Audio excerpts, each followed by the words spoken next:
प्रयागराज में हो रहे छात्रों के प्रदर्शन पर बोले बीजेपी के पूर्व सांसद ब्रजभूषण शरण सिंह। छात्रों के प्रदर्शन को सरकार हल्के में ना ले, आज हम इसी पर करेंगे बात। नमस्कार, 4 PM पर आप सभी का स्वागत है।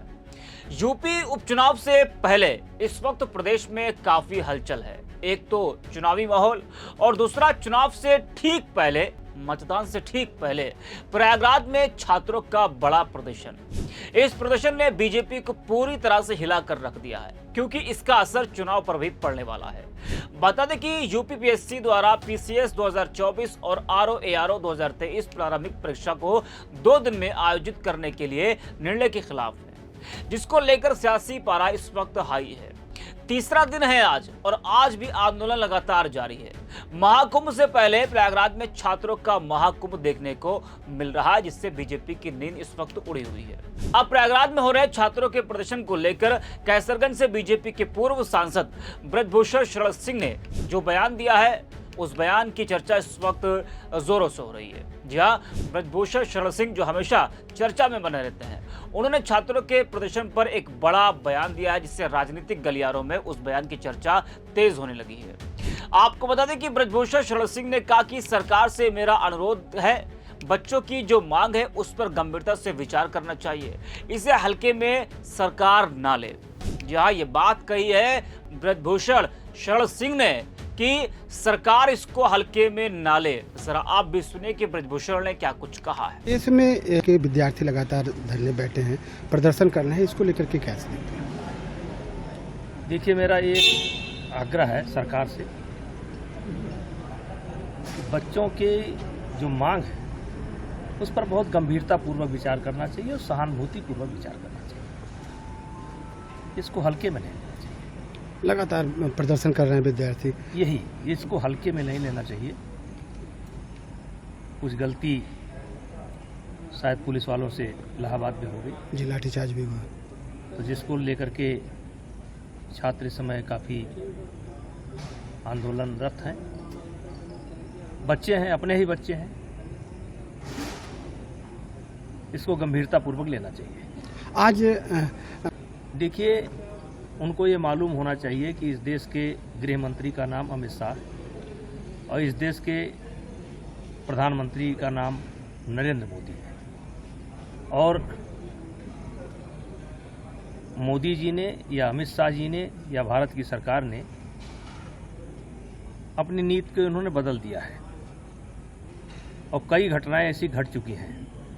अब किसी की हैसियत नहीं है कि राम जन्म भूमि मंदिर पर ढहा दे, गिरा दे, गोला फेंक दे, क्योंकि अब यहाँ घुस कर मारने की प्रक्रिया शुरू हो चुकी है। जो पॉलिसी है मोदी जी की, वो ऐसे लोगों के घर में घुस कर मारने का तरीका अपना लिया है भारत सरकार ने। तो सुना आपने, तो ब्रजभूषण शरण सिंह ने भी माना है कि छात्रों के आंदोलन को सरकार हल्के में ना ले। अगर हल्के में लिया तो फिर सत्ता पक्ष को बड़ा नुकसान उठाना पड़ सकता है। उनकी बातों से ऐसा लग रहा है। नगीना से सांसद चंद्रशेखर आजाद ने भी कहा था कि कान खोलकर सुन लो हुक्मरानों, युवा जब जब मैदान में आया है तो उसने बड़े से बड़े तख्त पलटकर रख दिए हैं। तो यही बात ब्रजभूषण भी कह रहे हैं।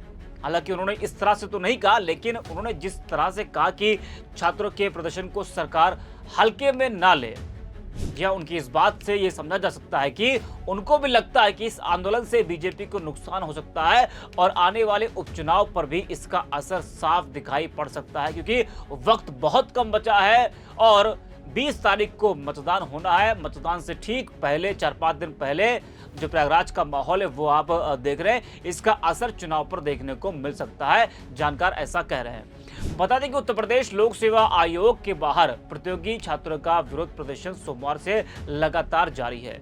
यह प्रदर्शन यूपीपीएससी द्वारा पीसीएस 2024 और आरओ 2023 प्रारंभिक परीक्षा को 2 दिन में आयोजित करने के निर्णय के खिलाफ हो रहा है। आयोग के इस फैसले को लेकर छात्रों में गहरी असंतुष्टि है और वे इसे एक ही दिन में कराने की मांग कर रहे हैं। प्रदर्शन के तीसरे दिन यानी कि आज भी छात्रों का जोश बरकरार है और उनका कहना है कि जब तक उनकी मांगे पूरी नहीं होती हैं वो पीछे नहीं हटेंगे। जी हाँ, अब अब प्रदर्शन की तस्वीरें तो आपने बहुत देखी होंगी, कई वीडियोस आपके सामने आए, कई फोटोज आपके सामने आए, लेकिन प्रयागराज में जो ये प्रदर्शन हो रहा है, अलग अलग तरीके से छात्र अपने अपने अंदाज में प्रदर्शन कर रहे हैं। इस तस्वीर को जरा आप ध्यान से देखिए। तीसरे दिन लगातार जो प्रदर्शन है छात्रों का वो जारी है और किस तरह से इस वीडियो में जो छात्र हैं वो अपने तरीके से प्रदर्शन कर रहे हैं। छात्र जो है सरकार को जगाने का काम कर रहे हैं अपने अपने अंदाज में। ये देखिए, ये तस्वीर है प्रयागराज की, तीसरे दिन की तस्वीर आपको हम दिखा रहे हैं। लगातार प्रयागराज में छात्र प्रदर्शन कर रहे हैं और जो सभी छात्र हैं वो काफी ज्यादा नाराज हैं। छात्र क्या कुछ कह रहे हैं वो भी आपको हम जरा सुनाते हैं। हम लोग बैठे हैं, 2 रातें हमने इस सीट में काटी है, लेकिन आयोग के अध्यक्ष अभी तक बाहर निकल के एक बार भी नहीं आए हैं।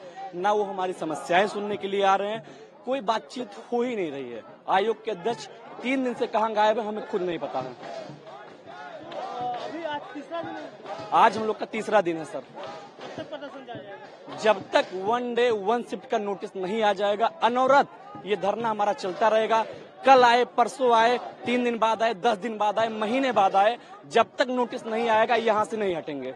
लेकिन आयोग का मानना है कि परीक्षा तो पारदर्शी होगी। किस तरीके से? नॉर्मलाइजेशन से पारदर्शी कैसे हो जाएगी परीक्षा? थोड़ा समझाइए। नॉर्मलाइजेशन से क्या पेपर आउट होता है? नॉर्मलाइजेशन के कारण परीक्षा पारदर्शी कैसे होगी, ये आयोग हमें समझा दे। वो अपना तथ्य दे कैसे पारदर्शी हो जाएगी। पारदर्शी परीक्षा होगी कि आपका जहां से पेपर छपता वहां से आउट ना हो तो पारदर्शी परीक्षा होगी, सेंटर से ना आउट हो। जब और सब तो छोड़ दीजिए, पेपर मेंस की कॉपी जब अंदर बदल दी जा रही है तो नॉर्मलाइजेशन से पेपर पारदर्शी हो जाएगा? कैसे होगा? तो आप लोग का प्रदर्शन लगातार सर जारी रहेगा जब तक आयोग के अध्यक्ष नोटिस नहीं निकाल देते हैं। 1 डे 1 शिफ्ट और नो नॉर्मलाइजेशन। सिर्फ इसी साल नहीं, आगे आने वाले किसी भी साल के लिए हम नॉर्मलाइजेशन के लिए तैयार नहीं है। न केवल 2024 की वैकेंसी के लिए, चाहे 25 हो, 26 हो, 27, हमें नॉर्मलाइजेशन नहीं चाहिए। नॉर्मलाइजेशन आप जीएस के पेपर में करेंगे, सीसैट के पेपर में 33% का क्वालिफाइंग है, वहां पे आप नॉर्मलाइजेशन किस आधार पे करेंगे? ये यूपी पुलिस का पेपर तो है नहीं, एक पेपर होता है। सेकंड पेपर सीसैट का है जिसमें 33% क्वालिफाइंग मार्क है, वहां आप नॉर्मलाइजेशन किस प्रकार करेंगे? वहीं आयोग एक पेपर बनाता है तो 10 सवाल गलत देता है, यानी 4 दिन में 4 सेट बनाएंगे तो 40 सवाल गलत देंगे। 40 सवाल वो गलत देंगे ना, तो नॉर्मलाइजेशन किस आधार पे करेंगे? क्या नाम है? मुकेश वर्मा।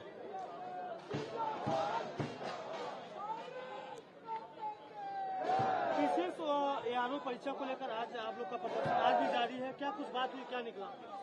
बात क्या हुई, वो वही आते हैं अपना पॉइंट व्यू रखते हैं, हमको सेंटर नहीं मिला है। अब सेंटर नहीं मिला है उनकी प्रॉब्लम है, वो सेंटर ढूंढे इसीलिए बने हैं। हम लोगों का काम है पढ़ें, परीक्षा दें, परीक्षा सही से हो, जैसे होती थी वैसे हो, पेपर आउट ना हो। अब बीच में अचानक सब बदल दिए हैं, नॉर्मलाइजेशन लगाए। नॉर्मलाइजेशन एक भ्रम है, जहाँ भी रहता है एक भ्रम फैलाता है और बच्चे हमेशा अस्पष्ट होते दिशा विहीन हो जाते हैं। हाँ, तो हम उसको क्यों मानेंगे? हम कोई ऐसा हथियार इनको क्यों दे देंगे कि हमारा ही गला ये रेत दें? हाँ, अब सेंटर का रोना ये रोते हैं तो उसके लिए हम क्या कर सकते हैं? इतना बड़ा प्रदेश है, इतना बड़ा प्रशासन है, ये सेंटर कैसे नहीं मिल रहा है? या तो ये कराना नहीं चाह रहे हैं, या तो ये कोई मेहनत नहीं करना, या टेंशन नहीं लेना चाह रहे हैं, कोई एफर्ट नहीं कर रहे हैं। अब इसमें हम लोग तो नहीं होने देंगे। हमको 1 डे 1 शिफ्ट जो पुरानी व्यवस्था थी वो चाहिए, और पेपर आउट ना हो ये भी चाहिए। ठीक है, पारदर्शी हो, शुचितापूर्ण हो। ये प्रदर्शन जब तक हमारी मांग नहीं पूरी हो जाएगी तब तक रहेगा। 1 डे 1 शिफ्ट। मधु पांडे, हम सुल्तानपुर से हैं। तो सुना आपने। आपको बता दें कि दिल्ली, लखनऊ और अन्य प्रदेशों से भी प्रतियोगी छात्र इस विरोध प्रदर्शन में शामिल होने के लिए प्रयागराज पहुंच रहे हैं। छात्रों ने रात भर से, यानी कि कल रात से डेरा डाल रखा है। 48 घंटे से आयोग के बाहर डटे प्रतियोगी छात्रों का कहना है कि 2 दिवसीय परीक्षा की प्रणाली से उनके साथ अन्याय हो रहा है। उनके अनुसार 2 दिवसीय परीक्षा के चलते परीक्षा परिणामों में भिन्नता आ सकती है और नॉर्मलाइजेशन प्रक्रिया में विसंगतियां उत्पन्न हो सकती हैं, जिससे छात्रों की मेहनत का सही मूल्यांकन नहीं हो सकेगा। प्रतियोगी छात्र परीक्षा में नॉर्मलाइजेशन की प्रक्रिया का भी विरोध कर रहे हैं। उनका मानना है कि यह प्रक्रिया उन्हें निष्पक्ष परिणामों से वंचित कर सकती है। उनका तर्क है कि हर परीक्षा में अलग अलग प्रश्न पत्र होते हैं और इनमें कठिनाई के स्तर में अंतर होता है। ऐसे में नॉर्मलाइजेशन प्रक्रिया से उन छात्रों को नुकसान हो सकता है जिन्होंने कठिन प्रश्न पत्र हल किया हो। वे चाहते हैं कि परीक्षा को एक ही दिन में आयोजित किया जाए, जिससे सभी प्रतियोगियों के लिए समान प्रश्न पत्र हो और किसी तरह का भेदभाव न हो। यूपीपीएससी के अधिकारियों ने छात्रों की मांगों और आपत्तियों को ध्यान में रखते हुए समाधान निकालने का प्रयास किया है, लेकिन फिलहाल 2 दिवसीय परीक्षा का निर्णय यथावत रखने का फैसला लिया गया। अधिकारियों का कहना है कि उत्तर प्रदेश परीक्षा अध्यादेश के तहत केंद्र निर्धारण की गाइडलाइन के अनुसार केंद्र नहीं मिलने के कारण 2 दिवसीय परीक्षा का निर्णय लिया गया है। तो तीसरे दिन भी प्रयागराज में लगातार छात्रों का जो प्रदर्शन है वो जारी है। अब आयोग क्या कुछ फैसला लेता है इसका इंतजार है, और इस प्रदर्शन का असर चुनाव पर कितना पड़ता है ये भी देखने वाली बात होगी। फिलहाल के लिए इतना ही। आदित्य रिपोर्ट पे।